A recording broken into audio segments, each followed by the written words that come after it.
In adventuring, as in business, you always have to seize the opportunity while it's there.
Come on, enough procrastinating. Let's go.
We finally made it to Caravan Reebok.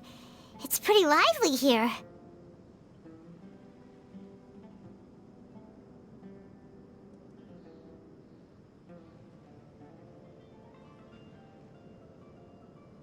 So, just past this wall is the desert, huh? Oh, wow. Paimon remembers hearing people call this the Wall of Samiel. It's made to block sandstorms from the outside. Oh, if it's this tall, it's gotta be the divine work of Greater Lord Rukkhadevata, right?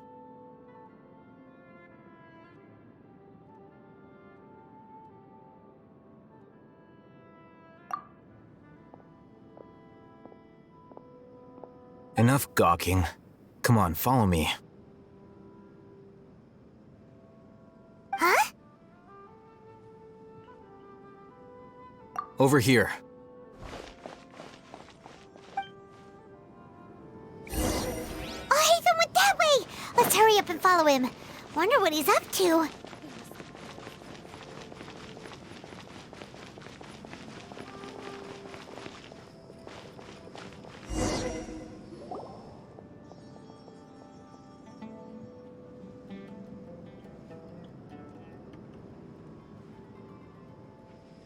What the? Where did she go?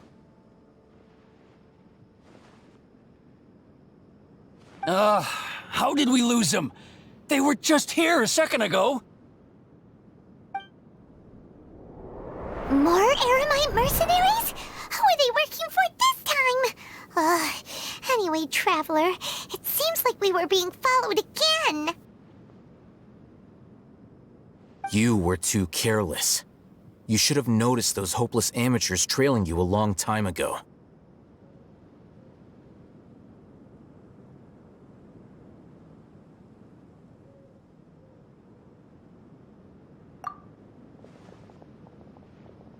There's no need to thank me.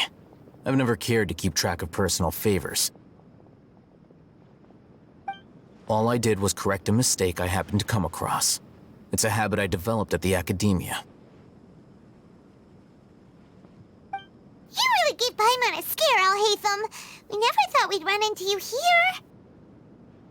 Last time we met at Port Ormos, didn't you say you were going back to the academia? Wait, don't tell Paimon that you're here to take us back on their orders! Oh, so you've already landed yourselves on the academia's hit list. I can't say that I didn't expect it. However, had I wished to turn you over to the academia, don't you think you'd already be the Eremites' honored guests by now? Oh, right. You do have a point.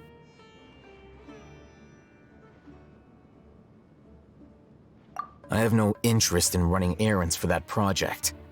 As a scholar, I've always belonged to the camp that promotes researcher autonomy. And these days, you're more fascinating than anything the sages can offer.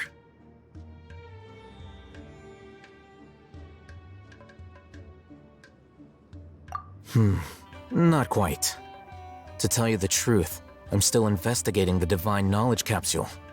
Unfortunately, I've run into some difficulties. Everyone says the capsule originated in the desert and was eventually moved to Port Ormos. If I am to get to the bottom of this, I must understand how the capsule first came to be. Which brings me back to you and why you're so interesting. The leader of Ain al-Ahmar used the Divine Knowledge Capsule right in front of you, and upon seeing him, your expression became perplexed, and you were lost in thought for quite some time.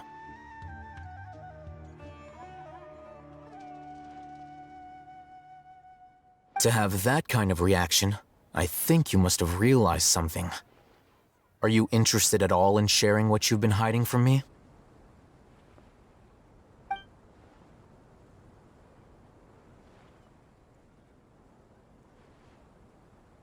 Alhaitham, you really have a ridiculous eye for detail. What kind of person even notices and remembers stuff like that?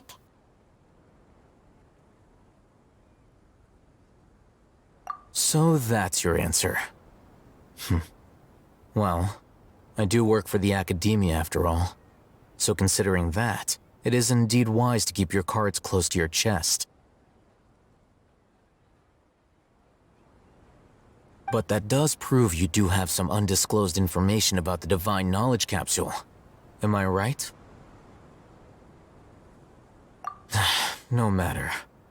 Rather than simply learning the answers from you, I'd still prefer to investigate on my own. Speaking of, you two are also headed to the desert? That's right! We have the same plan as you! But we don't really have any concrete goals at the moment. Then I'd suggest starting with Aru Village.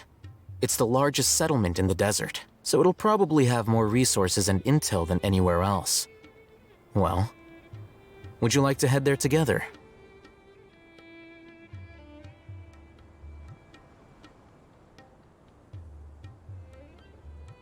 It's always better to travel with someone you know. Let's go!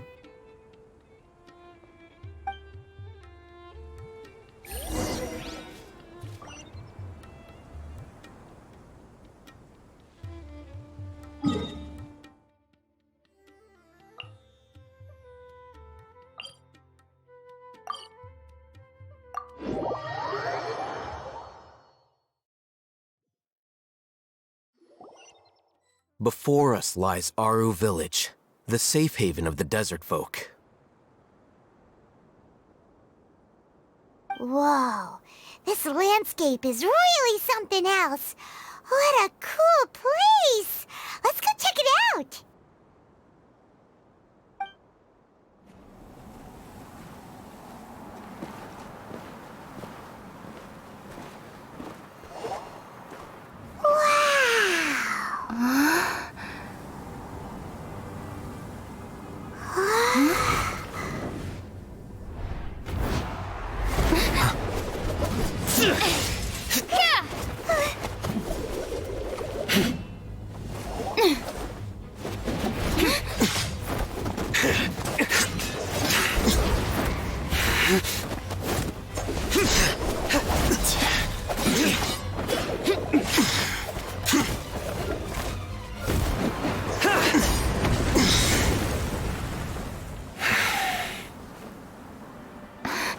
Sino.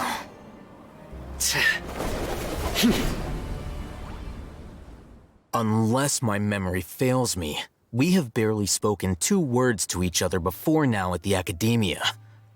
Would you care to enlighten me as to when and how I invited the General Mahamatra's wrath?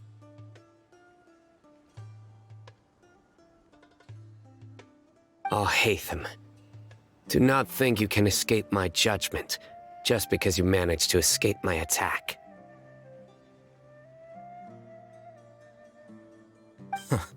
Judgment? So that's how you'd characterize your actions here, is it?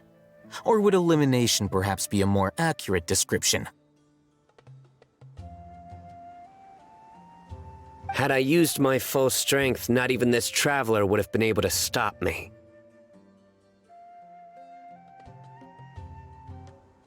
Though styled like an assassination, I sought only to ensure that my target would be unable to flee or resist. Standard practice for the Matra, as well you know. Seemed to me more like your own personal touch. Who is that, Alhaitham? Did you call him General Mahamatra? Yes. General Mahamatra Sino, head of all the Matra at the Academia. He's a formidable hunter, and the ultimate nightmare for any who have committed academic crimes. You seem to have placed a lot of trust in Alhaitham, to the point of blocking an attack for him. If I were you, I'd never choose to side with him. I wouldn't believe a single word that comes out of his mouth.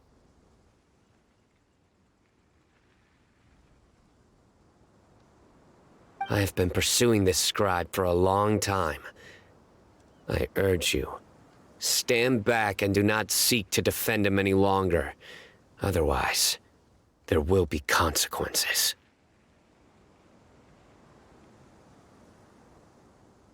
Has Alhaitham done something wrong? Paimon doesn't think he's as bad as you've made him out to be. I won't waste my breath explaining things. Alhaitham, I saw it during our fight.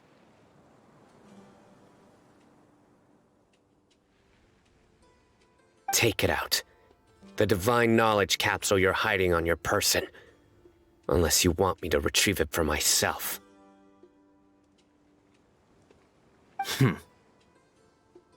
Very perceptive of you. Nothing escapes a Matra's senses.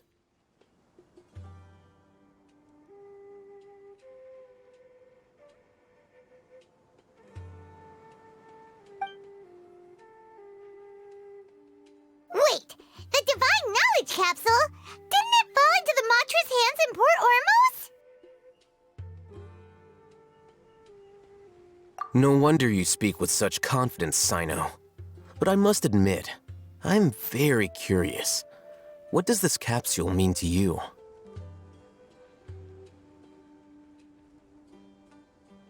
And why, as General Mahamatra of the Academia, are you all alone in the desert?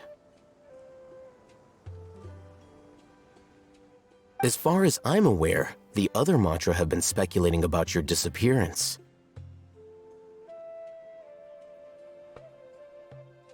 Have you been given a mission that's, let's say, morally dubious?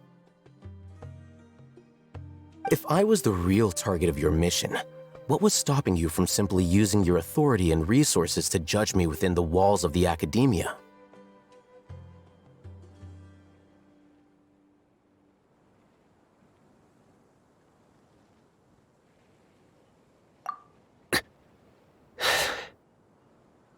I should have known you'd be difficult to deal with. You two? Ugh! What should we do, Traveler? Paimon feels like we can't trust either of them! Ahem. Well, look at you two, acting all tough and self-righteous over there. Wait, Dia?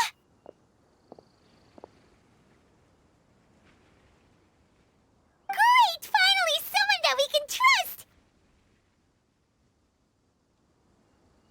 You gotta help us out here, otherwise these two are gonna start fighting again!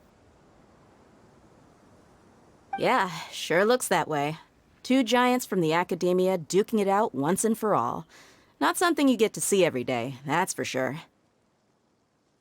Listen, I know you academic types love to fill up your big brains with self-righteous morality and lord your empty rules and virtues over each other. But how dare you bring your petty disputes into the safe haven of Aru Village?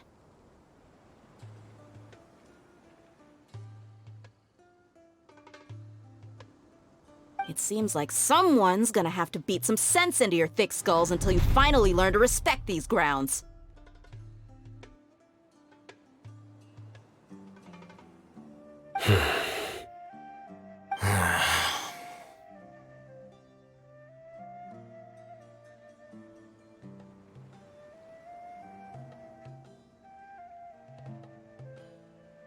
Hey, did either of you hear a word I just said? Whoa, what's going on? The wind's so strong! Is this a sandstorm? Paimon's gonna get blown away! Another sandstorm? What's up with these recently? Hey! All of you, over here, quickly! We have to take cover! Someone's calling for us! Oh, this wind is too strong! Let's get over there! That sounded like Candace. Come on, you two. Jeez, are all of you Academia folks such hard work? Move it! All right, stop yelling.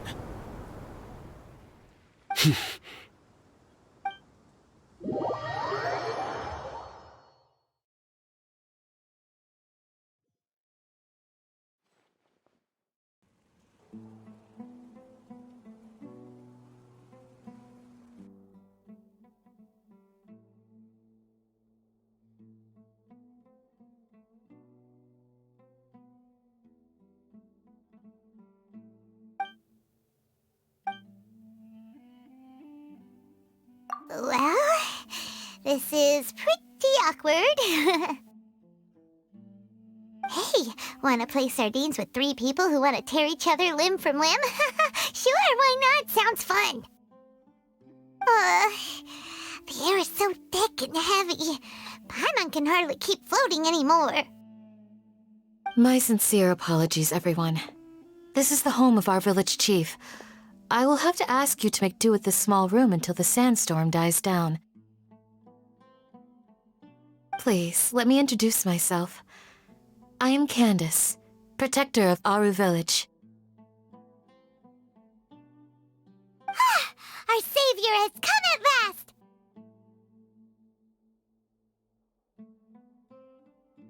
Nice to meet you, Candace. The name's Paimon. Thank you so much for helping us.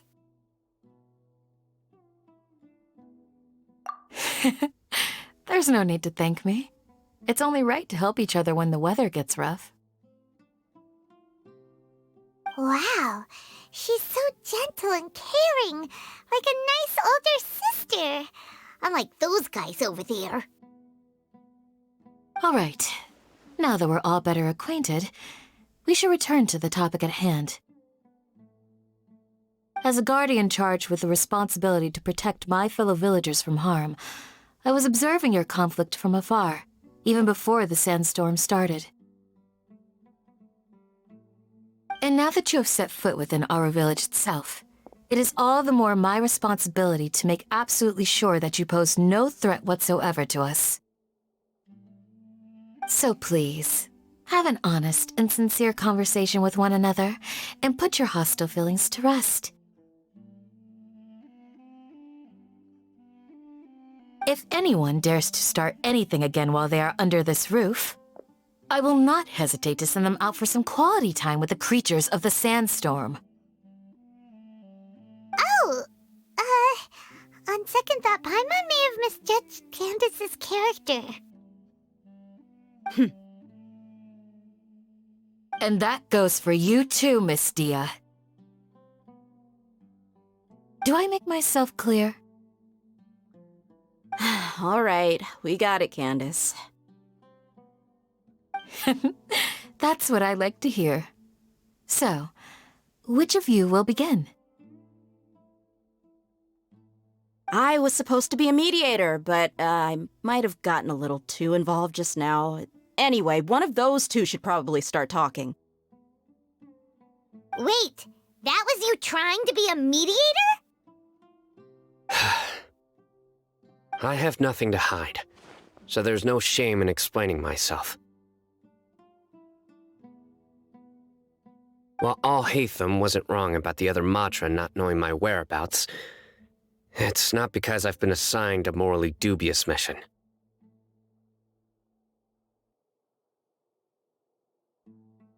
Rather, I've chosen to exile myself. Huh? Exile yourself? A little while ago, I discovered that there was data missing in the Academia's project planning and development files. What little they did report clearly did not match the project's actual progress. As General Mahamatra, I had the responsibility and authority to request an audit. However, to my surprise, the person responsible for the erroneous data was none other than Grand Sage Azar himself. I tried to investigate the issue myself before submitting a formal audit request, but I soon found that all leads and potential pieces of incriminating evidence were carefully concealed from me. I began to realize that they were cautious of me from the very beginning. Unsurprisingly, the Grand Sage rejected my audit request as soon as the submission reached his desk. He even said to me, "The power of the General Mahamatra is granted by the sages. You have no right to judge us." So they really are up to no good. I realized then that to the Grand Sage, the Matra are nothing more than tools for the sages to assert and maintain their control over knowledge. The vows that we took, the principles that we strive to uphold, they are meaningless to the academia of today.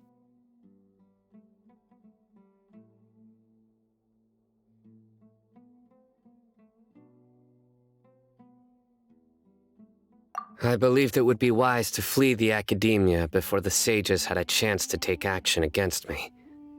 This way, they can no longer see nor predict my actions. I will never give up on this investigation. There's no need for someone else to give me power or authority.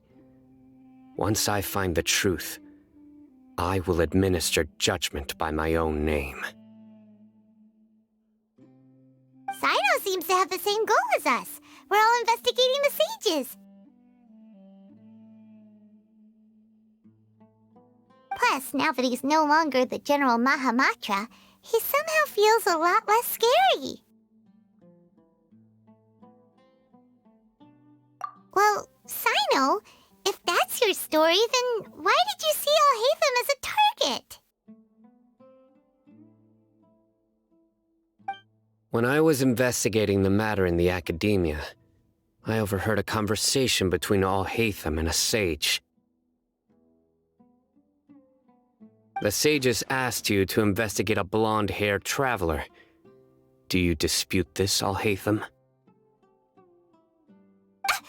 What? Like many parts of the project, this assignment was undocumented. Now throw in your suspicious behavior with the Divine Knowledge Capsule, and I think we deserve an explanation.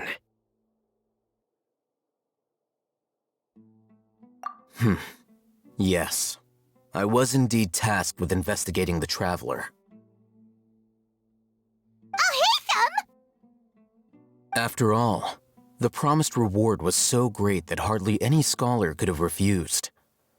The sage told me, once you've completed this assignment, I can give you a glimpse of divine knowledge. A most enticing offer. Unfortunately, those academics don't know me at all.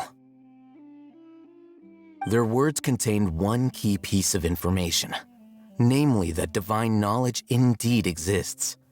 That gave me all I needed to know. From my perspective, the sages are far from trustworthy. Think about it. Isn't it a little strange they're so willing to share divine knowledge with anyone, even as a reward? So, I began my own investigation following the lead of the Divine Knowledge Capsule. In the end, I realized my wisdom in committing to this rather than collaborating with the sages. Had I been less guarded, I probably would have ended up like that Ain al-Ahmar mercenary, incapable of remaining sane for long enough to hold a conversation. You mean that the sages originally planned to dispose of you, using one of those capsules that drive people insane?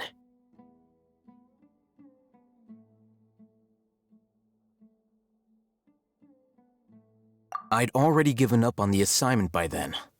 I only told the academia I was waiting in Port Ormos for you to appear so they wouldn't suspect anything.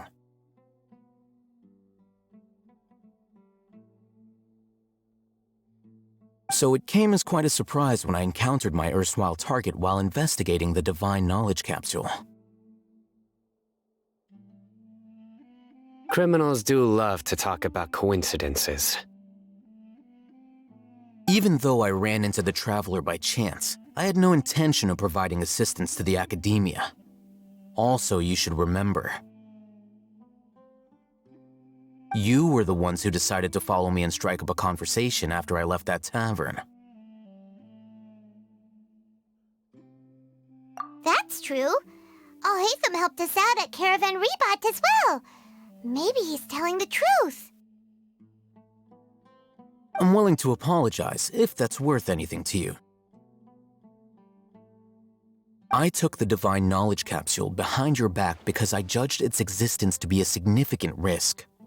I felt that it would be best for no one to interact with it before it had been properly studied.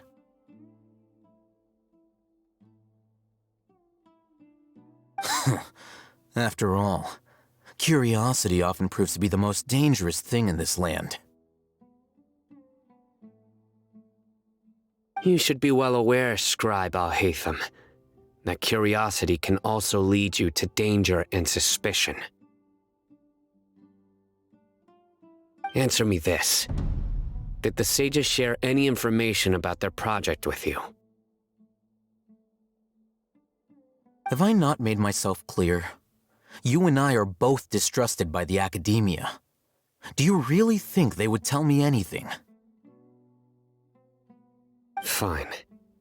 Although you haven't completely proven your innocence, I won't regard you as an enemy, for now. As you wish. Good. I'm glad to see you two clearing up your misunderstandings. And now you, Dia. I believe it's your turn. Oh, sorry. Whatever the boys were talking about must have been so boring that I spaced out. My situation is pretty straightforward. My employer, Dunyarzad of the Homayani family, is friends with the Traveler and is currently recovering from her illness at home. I had nothing going on, so I decided to return to Aru Village for a visit. I was actually looking forward to a pretty exciting time getting back together with everyone here. But then I saw these two random guys in the middle of a pointless argument. It ticked me off, and things went downhill from there. Is that all? Well, I will admit that definitely sounds like your style. In that case, welcome back, Dia. That's more like it.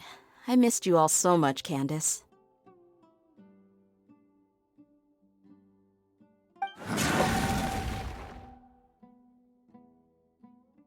Whoa! What was that sound? No need to worry. Now that you're no longer at each other's throats, please make yourselves at home. I'll take a quick trip outside to clear out some of those creatures in the sandstorm. Creatures? In the sandstorm? Are you sure you don't want some backup? Fighting in a sandstorm is not for the faint-hearted. Anyone without extensive training in these conditions is at a disadvantage. You needn't worry. Yeah, just leave them to Candace. Don't worry, she's as tough as they come.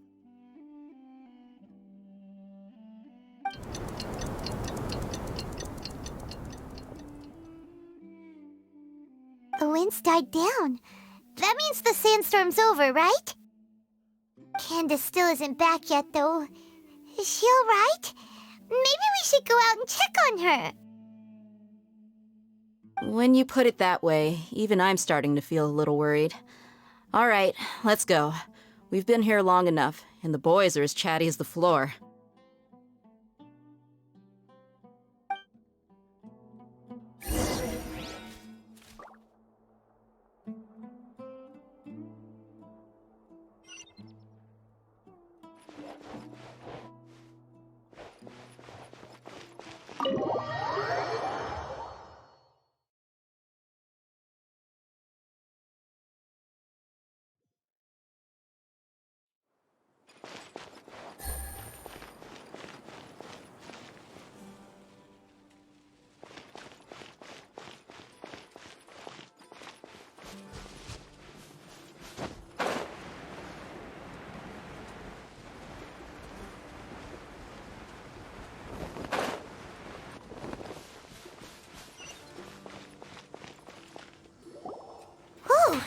Candace, you're still fighting? You've been out here dealing with these creatures the entire time? Yes. They just keep coming in waves. I've lost count of how many I've defeated. Before I realized it, even the sandstorm had stopped. Ah! Here comes another wave! Leave this round to us. I got interrupted earlier, but now I have something to take my anger out on. It's been quite a while since I've seen the Flame Mane in action. I'll leave these to you then. I'll be sure to put on a good show. Let's go!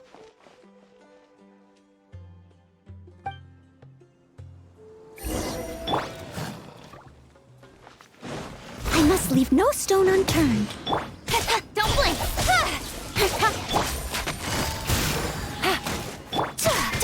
Take flight!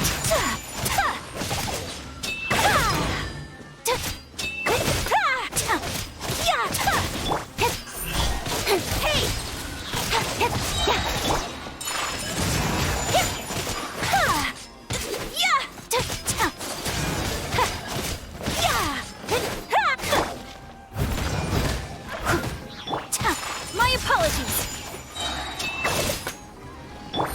Quietly now. Speed of light!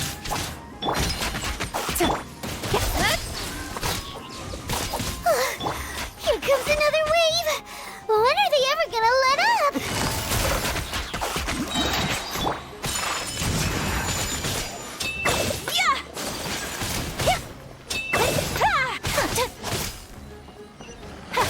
I will not stand for this! Whirling snow! Steady as stone.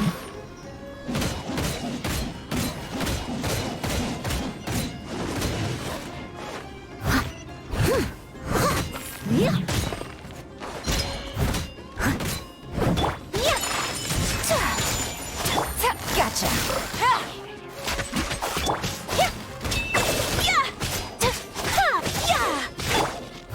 Leave it all to me.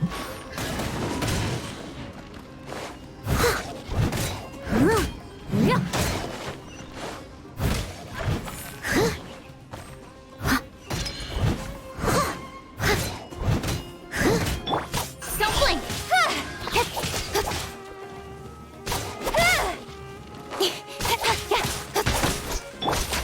Quietly now.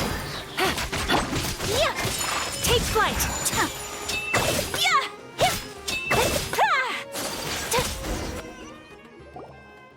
The creatures stopped appearing. Was that the last of them? What we fought just now was probably the aftermath of the sandstorm. So we should be safe for the time being. Well fought, everyone. No injuries, I hope. Huh? Who are you? Ah, my apologies. I haven't had a chance to greet you yet. I had my hands full taking care of the village's elderly and children. I am the chief of Aru village. Everyone usually calls me Uncle Anpu. Sir, I am also originally from the desert, but I have not been back for some time now. May I ask if such sandstorms are common?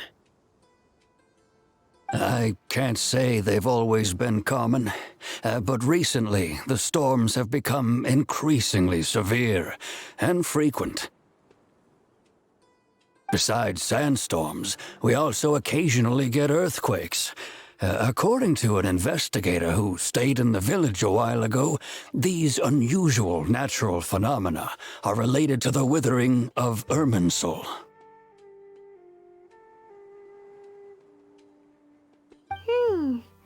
Another effect of Irminsul's withering. So, Irminsul's withering causes withering zones in the forest, and sandstorms and earthquakes here in the desert? Everything in the natural world is inextricably connected to Irminsul.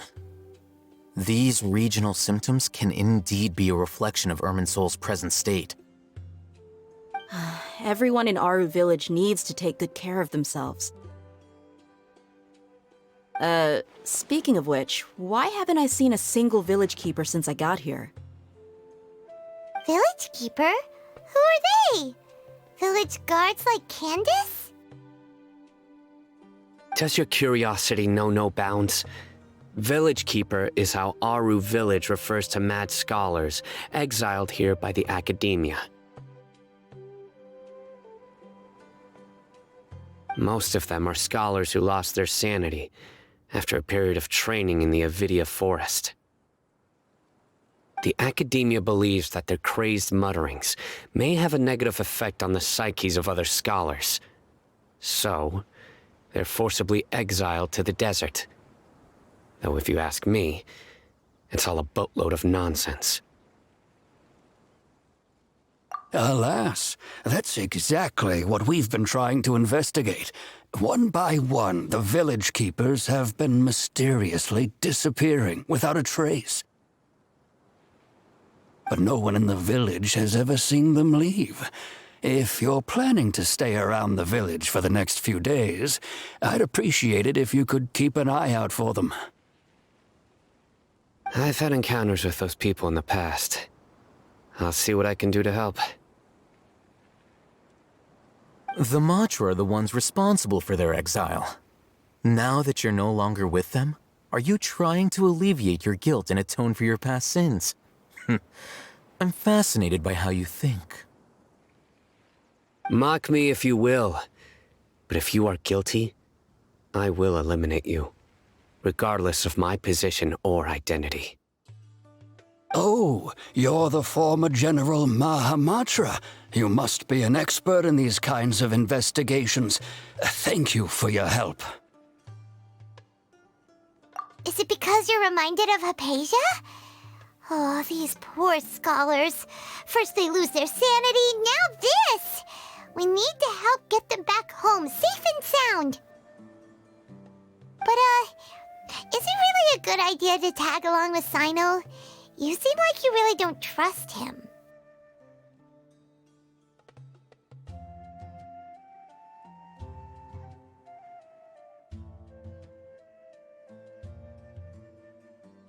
I'll be grateful for the assistance. No doubt you will do a better job than some of my former subordinates. Let's start by finding a spot to share what we know so far.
Although I've sent myself into exile, I'm still doing essentially the same things as before.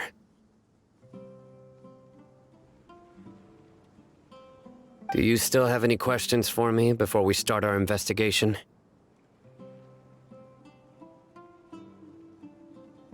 One of my former subordinates told me that this title has its origins in a strange incident.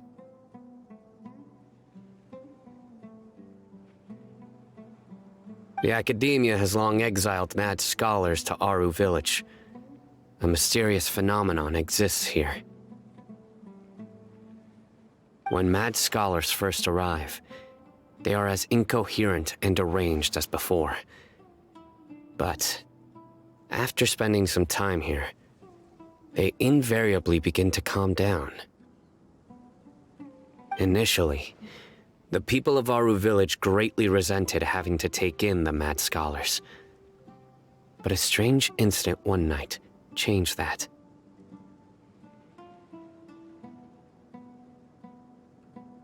Aru village was struck by the strongest earthquake in living memory. Seeing buildings on the verge of collapse all around him, the then chief of the village was preparing to take everyone to safety. Suddenly, he noticed a mad scholar crouching in a corner, caressing the ground with his hands. A soft, green light radiated from him, like a divine glow against the backdrop of night. Despite the powerful tremors that ripped through the ground that night, all the houses remained upright, almost as if they had grown roots reaching deep into the ground. In the end, not a single building collapsed, and no one was hurt. After that, the people of Aru village treated the mad scholars with greater kindness, and began to refer to them as the village keepers. A soft green light? A mad scholar protecting Aru village? What do you make of it, Traveler? Paimon thinks so too. Actually, Sino, do you know if any of the mad scholars continued to wear their Akasha terminals at Aru village? In theory, they would continue wearing them so the academia could still monitor their activities. With that said, the main Akasha system would no longer have any interaction with them. Oh, no wonder! Everything makes sense then! Add in the fact that they calmed down, it was probably Nahida who calmed them. If you are able to draw a conclusion from this one story alone, then it appears you possess much more information than I do.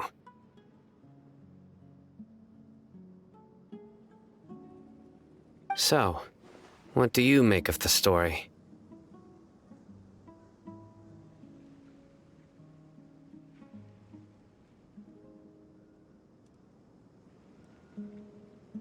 Really?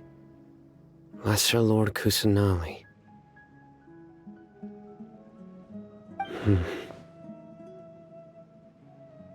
What? You don't believe us? Lesser Lord Kusanali was definitely using the Akasha to give her power to the mad scholars! No, it's not so much that I don't believe you. I'm just struck by your reasoning. Lesser Lord Kusanali, the current Dendro Archon, is she really active in Sumeru? The Academia has always placed far greater importance on the late Greater Lord Rukkhadevata. They've more or less ignored Lesser Lord Kusanali, and I've never had any reason to doubt their views.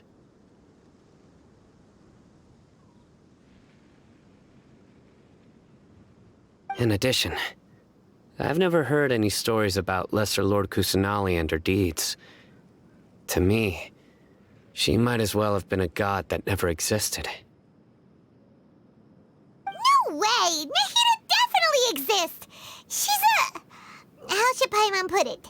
She's a good Archon who's kind and wise, even if she says weird stuff sometimes.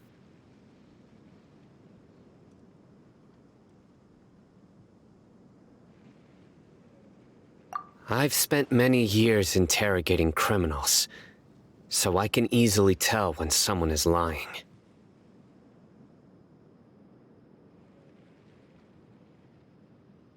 Good! Then you should know that we're telling the truth!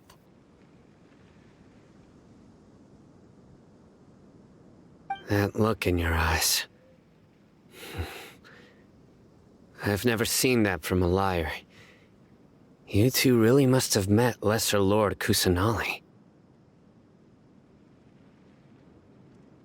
How can this be? To think, our Archon has been amongst us this entire time. Alright, now it's our turn to put our skills to good use for this investigation. But easier said than done, especially since we don't have any leads. Excuse me, are you here to help me find my grandpa? Huh? Who are you? By the sounds of it, a resident of this village. My name is Isak. You'll help me find my grandpa, right? Is your grandpa a mad scholar? Hey, don't say that. Grandpa is just Grandpa. Why do you have to call him that? It's not like he's a bad person or anything. The person you're referring to is not a local, yet you are. Why do you call him Grandpa? Grandpa is just Grandpa. He's my family. I heard everything you said to the village chief. Please, you gotta take me with you. I want to find my grandpa. I swear I'll help. I won't be a nuisance.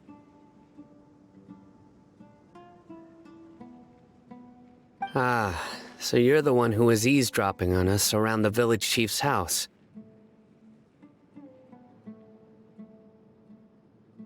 I was planning to go out and take care of whoever it was, but I had a vague feeling that they didn't harbor any ill intent. Whoa! Haytham wasn't kidding about Matra having sharp senses. Sino, he's just a kid. All he wants is to find his grandpa. Let's find a way to help him. Sorry, I was only listening in because I wanted to know where Grandpa went. Honest. If you don't believe me, you can ask Miss Candace. All right. But first, let's confirm the facts with Candace.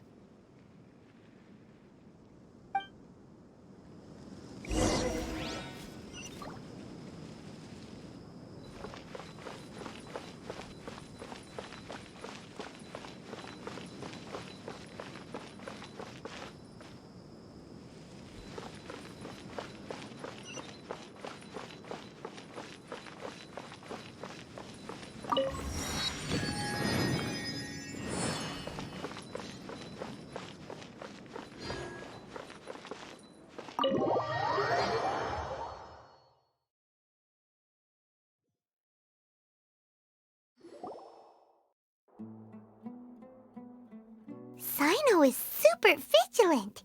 Is this what all the Matra are like?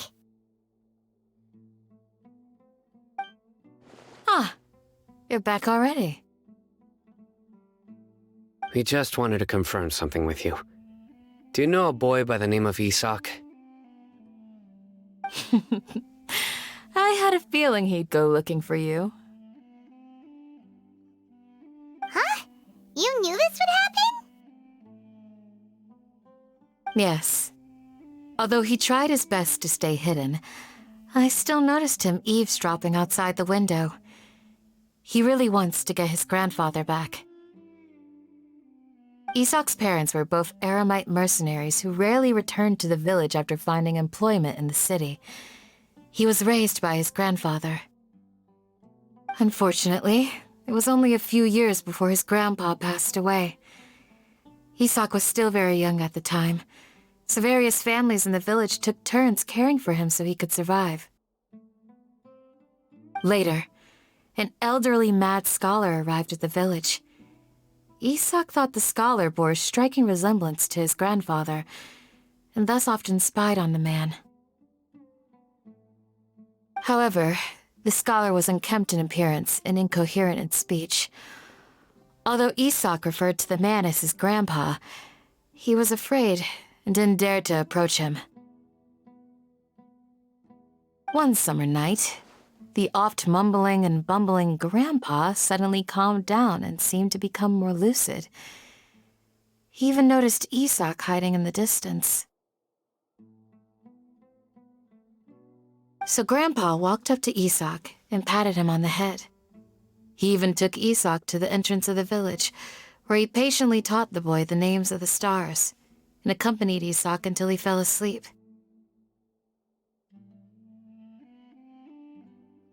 The next morning, Isak woke up and wanted to go find his grandpa again, only to realize his grandpa no longer recognized him. However, even so, Grandpa retained his calm expression. It's said that those who saw the scholar claimed he no longer appeared to be crazy, but appeared to be living in his own world, almost as if he were sleepwalking. Isak was thrilled that his grandpa was able to find peace and would follow him all the time, asking him things like, "Grandpa, want me to take you somewhere fun?" Or, "Grandpa, could you tell me stories about the stars again?"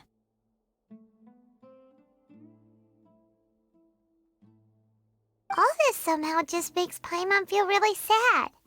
It seems like they both deserve so much better. Perhaps.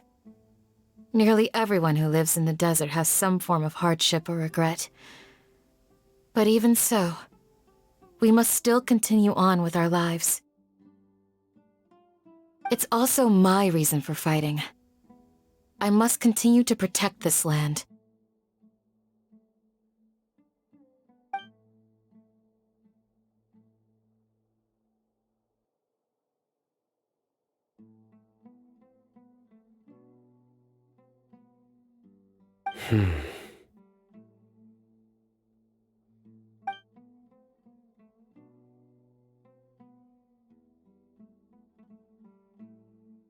Maybe the people have always had a considerate god watching over them.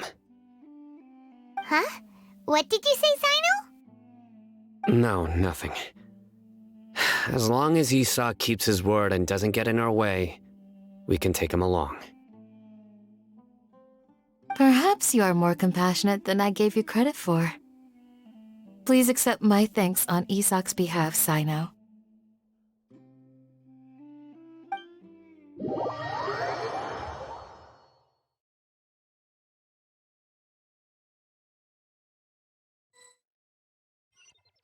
Hey, Isak!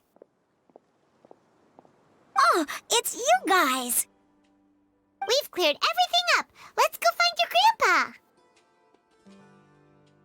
Really? Wow! Thank you so much!